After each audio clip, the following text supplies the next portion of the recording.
Ha? Oo. So ito, yung sunod, mga kababayan. Ano yung sunod? Ito na mga kababayan, ang kinakatakutan ni Bongo. Ha? Ang kinakatakutan ni Bongo mga kababayan, kasi nabalitaan ko po at nakarating sa akin 2 days ago.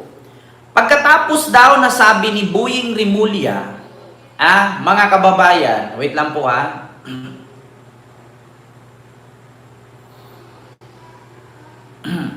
So ito po mga kababayan, wait lang po. Saan ba yung calendar dito? Calendar. 12.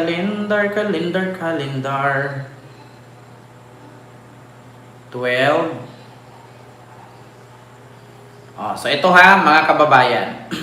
Ang sabi ni Bongo dito, ni Trillanes, nung bago nagbigkas si Boying, ay magkakaso si Trillanes patungkol kay Bongo. Ulitin ko mga kababayan. Ito po ang nasa Abante Tonight News. Ito po Ito po. Wait lang mga kababayan. Ulitin ko. Ayan. Nagsasampa si dating Senador Antonio Trillanes ng kaso. According sa Abante Tonight. Laban kay Senator Christopher Bongo kaugnay ng kontrata ng gobyerno. Sa Abante News Online to na iginawad sa mga kumpanyang pag-aari ng ama at kapatid ng mambabatas na si Bongo. Ibinunyag ito ni Trillanes sa interview ng On Point sa Billionaire News Channel. Nako po. I'll be filing next week yung mga infra scandal ni Bongo na yung 7 billion na binigay niya, inaward niya sa kanyang tatay at sa kanyang stepbrother. Ayon kay Trillanes, nauna na siyang naghain ng kaso noong 2024 sa Ombudsman. Bago pa man pumutok ang flood infrastructure project scandal, anong sunod? Naghahanap tayo ngayon, di ba? Ito yung mga contractors na sinasabi nila. Sino yung mga ponente nito? Sino yung nasa likod dito? First degree of consanguinity, yan ang maliwanag na definition ng plunder law. So, si Bongo yan. Sinabi ni Trillanes sa host na si Pinky Webb na isa ito. Anong sunod? Binasa ko lang Isa ito sa mga kasong dapat bigyang prioridad ng bagong ombudsman na si dating Justice Secretary Jesus Crispin Rimulya. He can hit the ground running, sabi ni Trillanes. Napo po. He's the big candidate given the situation. He's the best candidate given the situation. Inihirit din niyang dapat isama ni Rimulya ang alin? Naku po. Ang mga kaso laban kay Vice President Sara Duterte. Naku po. Diyos mio Marimar. Anong kaso ito? Na may kinalaman sa irregularidad ng paggamit ng confidential funds. Diyos ko po. Kailangan niyang i-prioritize yan kasi pinatay nila yung impeachment doon na lang sa ombudsman. Naku po, mga kababayan, ayun na nga. Yun ang sabi ni Trillanes. Pinatay daw kasi yung impeachment. So doon na lang sa ombudsman. Ito na, mga kababayan. Trillanes, nag-file ng kaso sa ombudsman laban kay Bongo. Diyos ko, mga kababayan. Tandaan nyo, bago naging senador si Bongo noong 2019, siya ay ang special assistant ni Duterte simula pa noong 1998. Sa madaling salita, may paglabag sa batas ang mga ginawang pagkaka-award ng mga government contracts sa tatay at kapatid ni Bongo. At dahil bilyon-bilyon ang halaga ng mga kontratang ito, ano ang krimen nilang ginawa? Plunder. Maliwanag na ginamit ni Bongo ang kanyang posisyon in connivance with and obvious consent of Duterte as mayor and later on as president. Ito, sabi ni Remy Binyan, bakit mga DDS ang target nila? Pag upo ni Rimulya si Sara Bongo agad. Paano yung mga involved sa Ghost Project, especially Ko at Romualdez, na naliling kada hearing? Sir Remy Binyan or Ma'am Remy, simple lang yan. Kung may ebidensya laban kay Romualdez at kay Saldico, kasuhan. Ang problema kasi si Remy Binyan, nauna kasi itong pag-file ng kaso laban kay Sara na napanis na lang, hindi iniimbestigahan at kay Bongo. Biruin ninyo, 2024 pa lang, si Trillanes nag-file nito. Anong ginawa ng ombudsman? Napanis. Di ba? So, kung tanungin tayo ngayon, Sir Remy Binyan, alin ang uunahin mo? Yung matagal nang nakatenga o yung ngayon lang na issue? Malamang sa malamang, unahin mo yung nauna. Di ba? Alam nga naman, kakalimutan mo na lang yung naunang kaso na napanis na lang at hindi nila ginalaw. Di ba? Malamang unahin mo yung panis na. Ano yun? Exempted? Kapag unahin natin itong kay Romualdez at kay Saldico, so mahuhulog ngayon, exempted na si Sara. Di ba? Yun ang tanong. Di ba? Napanis na. Paano hindi mapanis? Katagal-tagal na yun. May nangyari sa ipinail na kaso? Kakasabi lang ni Amy kanina, sangkaterbang kaso. Sandamakmak na kaso yan. Pero na-archive na. Pwede naman ipagpatuloy next year. Si Remy Binyan, sorry po. Medyo hindi nagmamatch yung tanong mo sa topic ko. Yung sinabi mong archive impeachment yon. Magkaiba yung kaso niya sa ombudsman. Magkaiba yung impeachment niya sa Congress at sa Senate. Sir Remy Binyan, huwag ka na lang pong magtanong. Hindi tayo magkaintindihan pag ganyan. Iba yung tanong mo, iba yung sagot ko. Ang topic ko dito, kaso sa ombudsman. Yung i-final na sinabi ni Amy. Hindi po ang impeachment. Ang impeachment po, naka-archive yan. Kung mapatunayan lahat ng kaso niya na isinampa ni Trillanes sa ombudsman, tsaka na mabuksan yung archive na impeachment. Ganun po yun. Si Remy Binyan, kung DDS ka man o hindi, pasensya na, huwag ka na pong magtanong. Matatapos tayo dito, maabutan tayo ng siyam-siyam kung ganyan ang tanong mo. Magkaiba yung tanong mo, ang layo sa topic ko. Ang usapin dito ay yung kaso na nakatenga na panis na nasa ombudsman, na tinubuan na ng lumot, na balot na ng lumot, nagkulay berde na, putik na burak na, panis na. Yun ang bubuhayin. Diba? Yung sinabi mong naka-archive na yun, nandun na yun naka-preserve na yun. Ibig sabihin ng archive, naka-preserve. So, pag napatunayan sa ombudsman, yung naka-archive, so, ibig sabihin, diretsyo na yun. Di ba? Gining DDS agad, ganon DDS agad, di pwedeng dinggin both side. Alam mo, sa totoo lang, Remy Binyan, mag-vlog ka na lang. Di ba? Kasi alam nyo, sa totoo lang, napakadami nyo nag-comment dyan. Hindi po pwedeng isa, ikaw lang ang iintindihin ko. Kasi biruin mo, sa dami-daming nag-comment dyan, ang layo ng tanong mo. Yung tanong mo ay paanong napanis, inaka-archive. Ang usapin dito, ombudsman, hindi yung kaso niya sa impeachment. Kasi yung naka-archive, nasa Senate yun. Yung kaso niya na nakatingga na sabi ni Amy Baba, nasa ombudsman yun. Yun po yun. Magkaiba ang Senate archive at magkaiba ang sa ombudsman. Yung sa Senate archive, nakapreserve yun. Yung sa ombudsman, kakalkalin pa lang.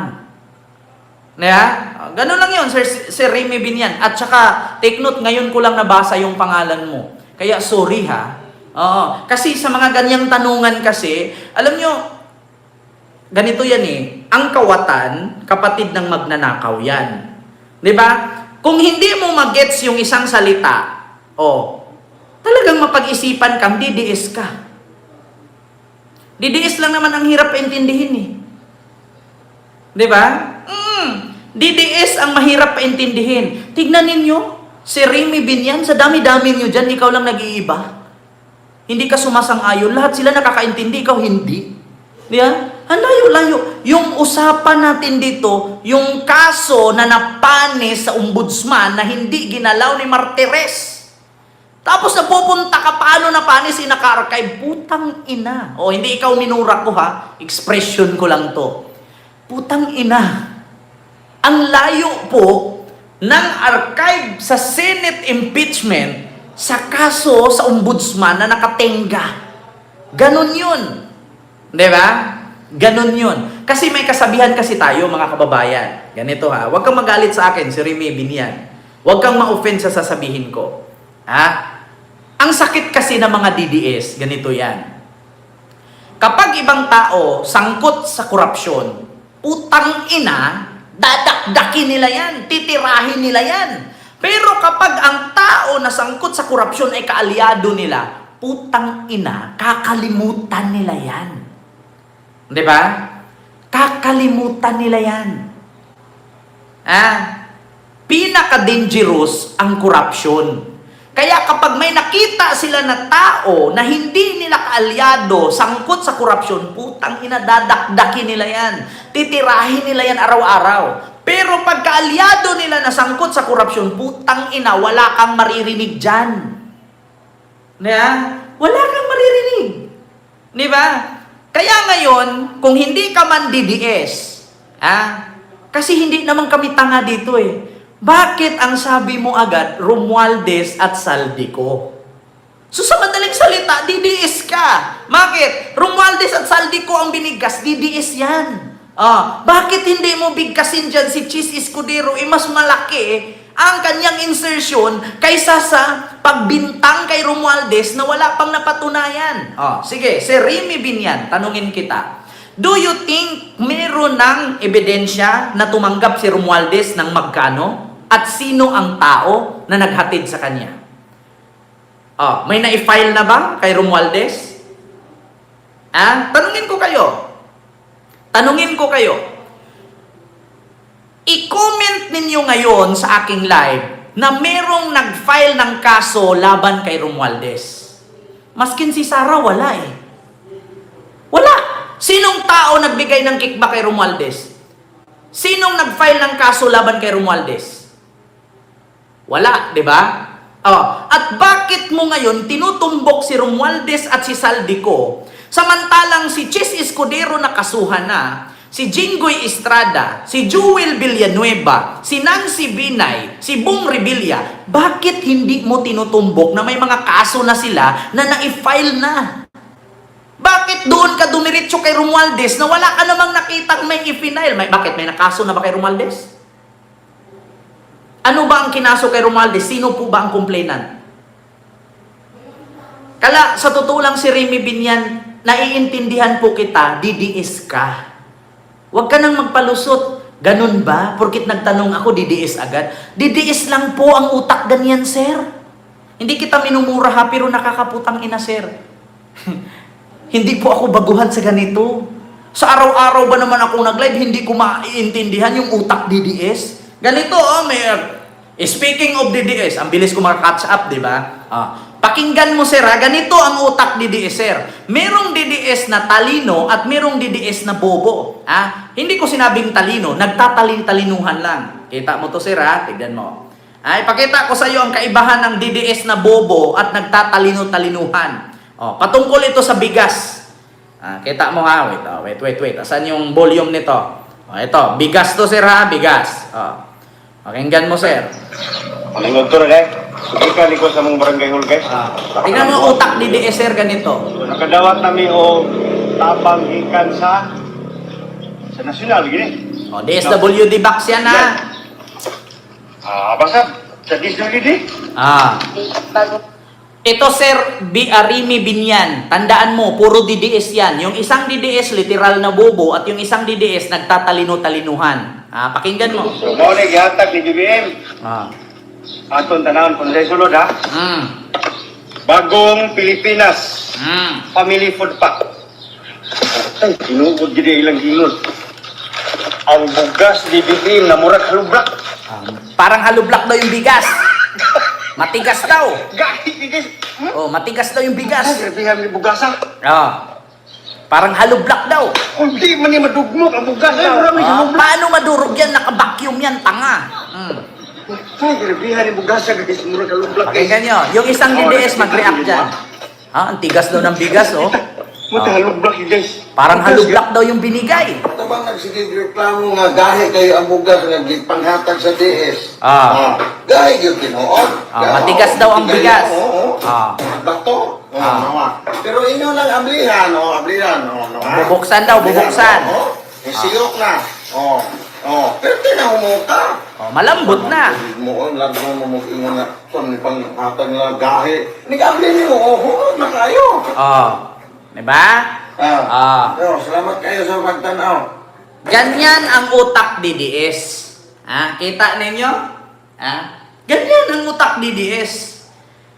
Tumanggap ka ng bigas, naka-vacuum para may space. Sabihin, grabe ang binigay na bigas ni BBM, napakatigas, parang halublak. Sumagot naman yung DDS na nagtatalino-talinuhan. Pag binuksan mo yan, malambot na. Diba? Sinong nagsabi dyan, reklamo matigas? Malambot niya. Ngayon, bakit ko nasabing DDS din yung nag-react na kunwari matalino? Kasi bakit? Nung sinaing na, inamoy niya, nagreklamo siya. Nagbigay na nga lang kayo ng bigas, in-if pa ang baho. Diba? So, parehong silang DDS. Ganon yun. Ganon yun. Sa Sir Remy Binyan. Ganon yun. Dalawang DDS, ang isa matalino, ang isa bobo. Pero pareho silang DDS. Diba? Kita nyo yan? May mga ganyan, sir. Kaya hindi na ako baguhan sa mga ganyang tanong, sir. Kasi kung matalino ka, sir, at alam mo sa sarili mo na wala pa namang nagkaso kay Romualdez, di ba?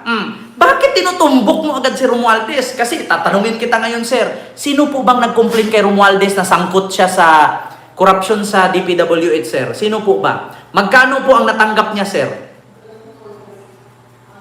Di ba? Sino po, sir? Kasi si Sara, sir, sabi niya, si Romualdez at si Saldico lang daw ang may hawak ng pondo ng Pilipinas. Iba't hindi niya kinasuhan?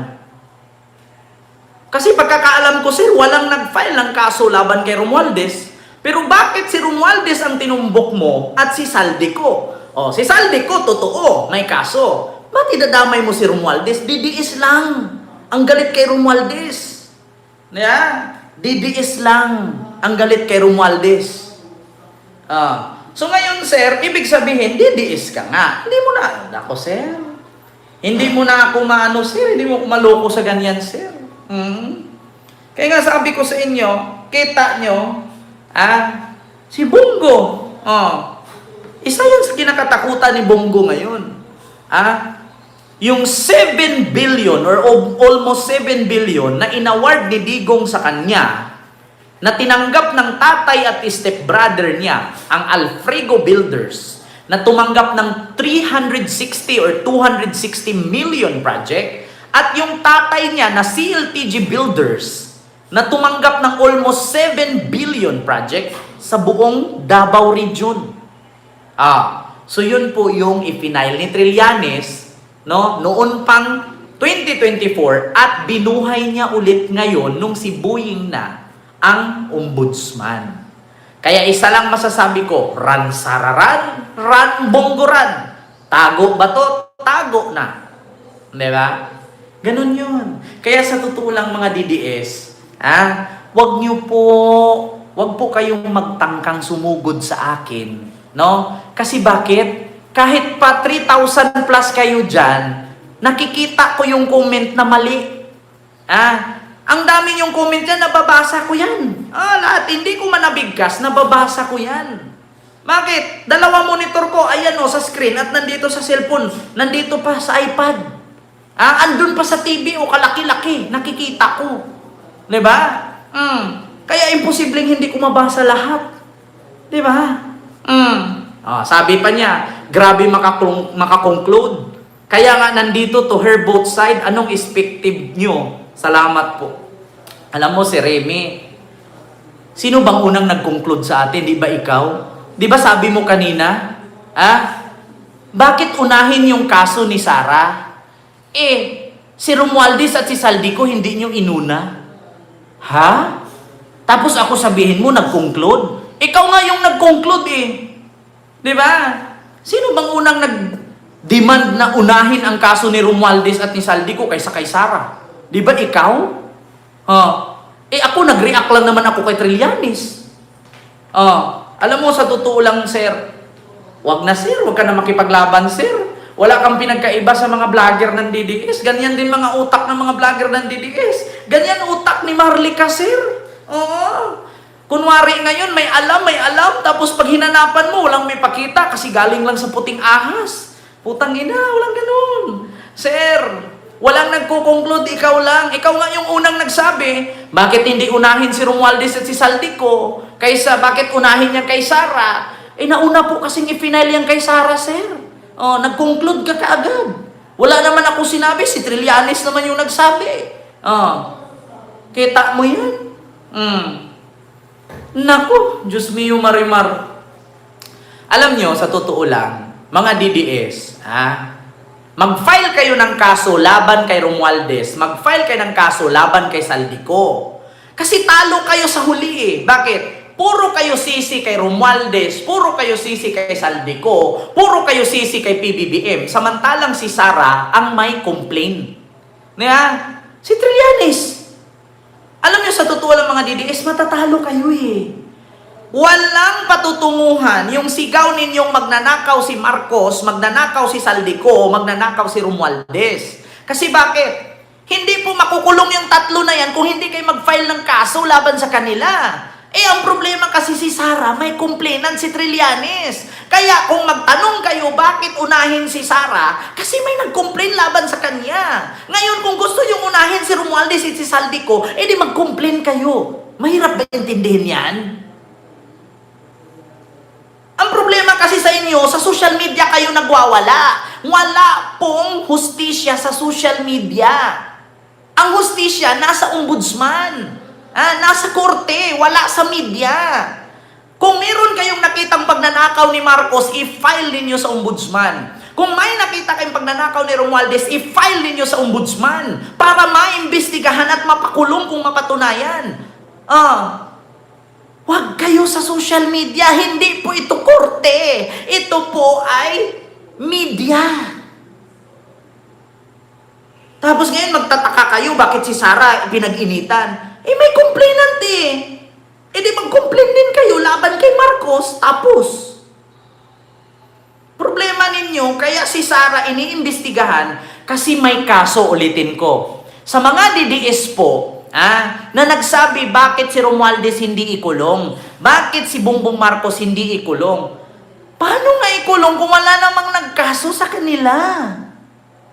Ang mali kasi si Sara, may complainant si Trillanes, kaya nga nakulong si Digong eh. Diba? Ganun lang, napaka-simple. Kaya nakulong si Digong, kaya maimbestigahan si Sara ngayon sa ombudsman kasi may nag-file ng kaso. May nag-file ng complaint. Kaya kayo ngayon, kung gusto nyo maimbestigahan si Romualdez, mag-file kayo ng complaint. At make sure na ang i-file ninyo ay totoo.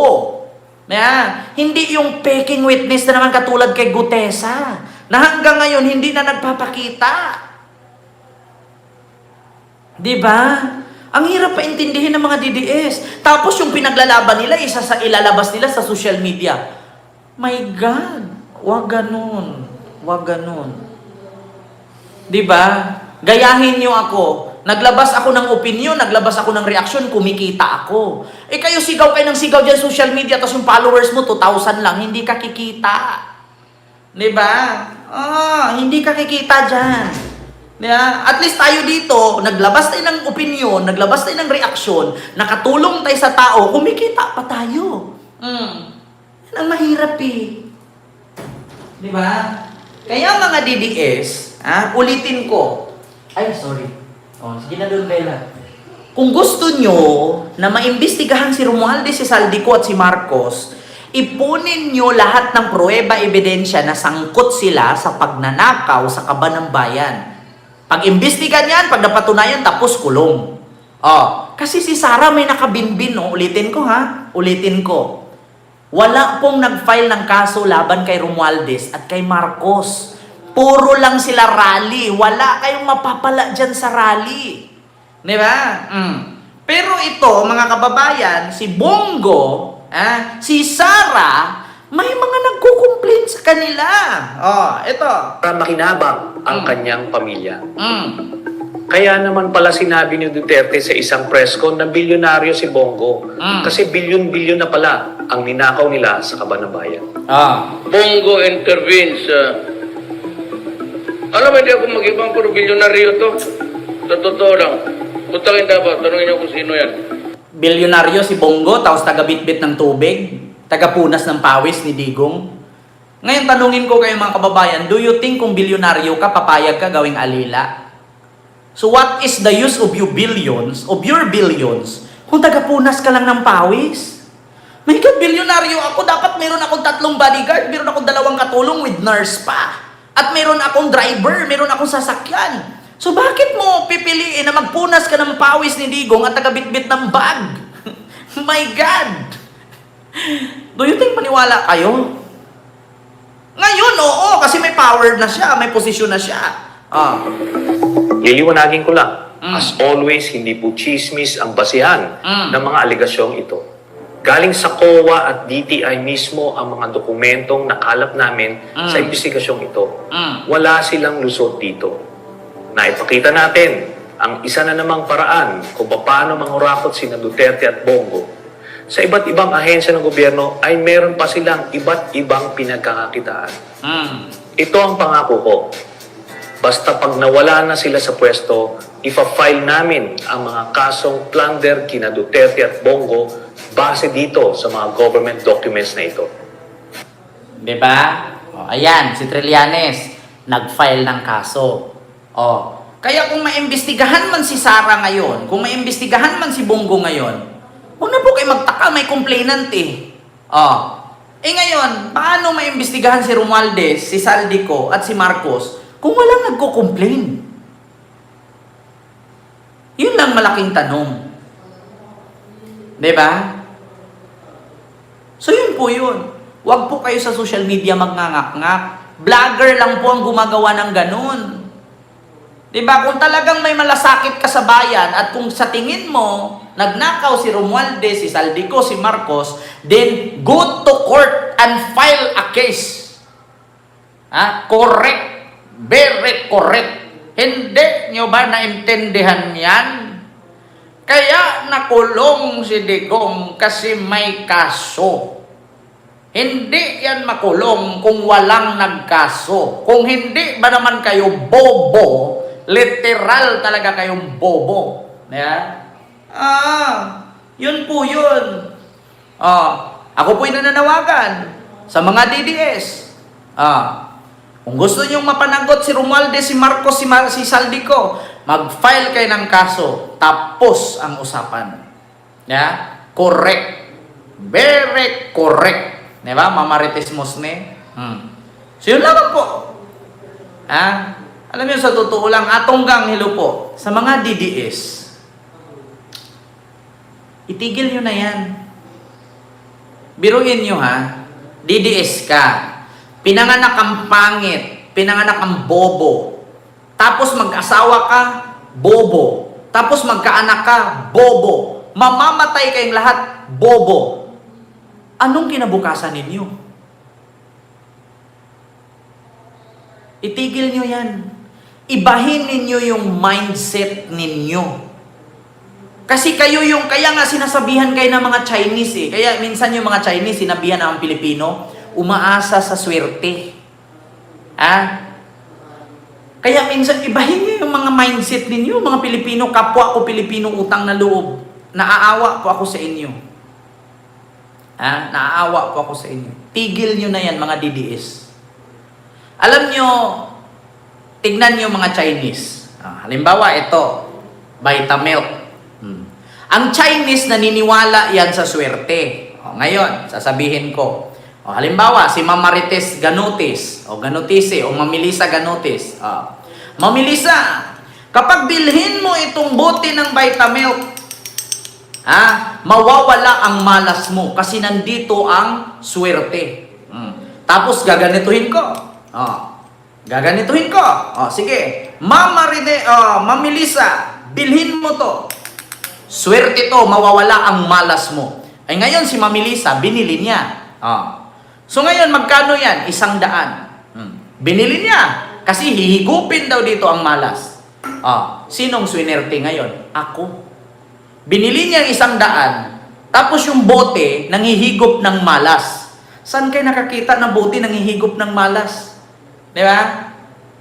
Kaya huwag kayong maniwala sa swerte. Pag naniwala ka sa swerte, lagyan mo ng galaw. Bakit? Saan ka naniwala? Bote, nangihigop ng kamalasan, tapos binili mo pa, mas lalo kang minalas. Natanga ka nauto ka Di ba? Diyos ko. Bote? My God. Ay, Diyos ko. Pasensya na kayo mga kababayan ha. Naglo-loading na ako. Diba? So yun po yun. Wait lang nga mga kababayan, nawala po tayo. Andyan pa po ba ako mga kababayan? Nakita nyo pa ba ako? Parang nabura nawala nandyan pa pala. So yun lang, mga kababayan, yung aking live, no? Kita po tayo ulit. Mamaya. Diba? Kaya nga sasabi ko huwag kayo maniwala sa swerte. Maniwala kayo sa diskarte. Walang kwenta yung swerte, Diyos ko. Punta ka Chinatown, bintahan ka ng banga. Ting! 3.5 po yan, ma'am. Mawawala ang malas mo. Putang ina, naloko ka na sa 3.5. Yung malas mo nandun pa rin dahil lang sa banga. Maniwala kayo sa diskarte, wag sa swerte. Wala pong swerte. Kwento lang yung swerte. Diba? Kwento lang yung swerte, mga kababayan. Huwag kayong magpaniwala sa mga yan. So yun lang, mga kababayan. Maraming salamat.